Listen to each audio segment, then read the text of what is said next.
আসসালামু আলাইকুম প্রিয় বন্ধুরা, সবাই কেমন আছেন?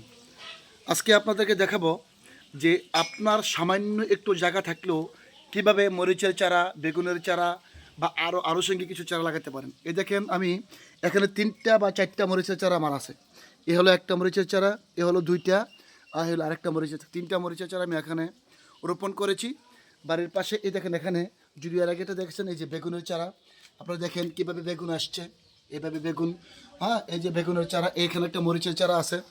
তো আপনারা যদি ইচ্ছে করেন যে সামান্য জায়গার মধ্যেই বাড়ির আঙ্গিনার পাশে কিছু একটা করবেন, তাহলে করতে পারেন। এটা আসলেই কোনো খরচ লাগে না, জাস্ট শুধু লাগিয়ে দেবেন। আর একটা ওষুধ আছে স্প্রে করার মতো, ওই ওষুধটা আপনারা স্প্রে করে দেবেন, তাহলে যে পোকামাকড় আছে ওইগুলো ধরবে না। আপনারা অনায়াসে নিজের লাগানো মরিচের চারা থেকে কিংবা বেগুনের চারা থেকে কিংবা ওই এখানে একটা আছে করলার চারা, এই যে এটা দেখেন, এভাবে আপনারা লাগাই দিতে পারেন। তাহলে আপনারা নিজের হাতের কিছু সবজি খেতে পারবেন, যেটা বাজার থেকে কেনার চেয়েও অনেক ভালো। কোনো ফরমালিন নেই, কোনো কিছু নেই। আপনারা ইচ্ছা করলেই এই কাজগুলো করতে পারেন এবং পরিশ্রমবিহীন করতে পারেন।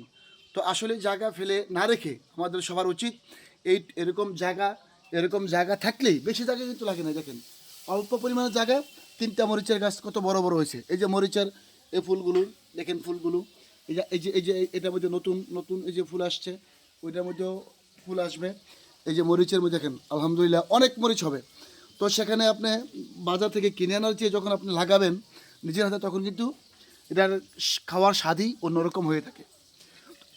আসুন আমরা সবাই চেষ্টা করি যাতে করে আমাদের বাড়ির পাশে যে জায়গাগুলা, এটা তো সাদা বাগুন না,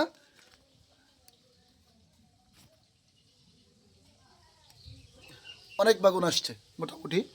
ওইটার মধ্যেও আসছে, ওইটাও একটা চারা, ছোটো চারা। এই যে মরিচের চারাটা দেখেন। তো আমরা চেষ্টা করলে এই ছোট ছোট জায়গার মধ্যে কিছু না কিছু করতে পারি। এখান থেকে আমাদের একটা ভালো বেনিফিট হলো, আমরা বাজার থেকে কিনে আনার চেয়ে এখানে এটা উৎপাদন করতে পারতেছি এবং খাবারের উপযোগী কিছু সবজি আমরা পাচ্ছি। তো সেক্ষেত্রে সবারই উচিত যে এরকম কিছু করা, জায়গা ফেলে না রেখে প্রত্যেকেরই উচিত কিছু না কিছু করা। তো যাই হোক, আমি হয়তো বা ছোটো করে আরম্ভ করেছি, দোয়া করবেন যাতে আমি এরকম কিছু করতে পারি, যাতে সবজিগুলো, বিশেষ করে কিছু কিছু সবজি যে বাড়িতে আশেপাশে জায়গার মধ্যে লাগিয়ে এগুলা খাওয়ার উপযুক্ত করতে পারি। সবাইকে অসংখ্য ধন্যবাদ। যদি আমার এই ভিডিওটা ভালো লেগে থাকে আপনাদের, অবশ্যই লাইক, কমেন্ট, শেয়ার করে দিবেন। আসসালামু আলাইকুম রহমতুল্লাহি ওয়া বারাকাতুহু।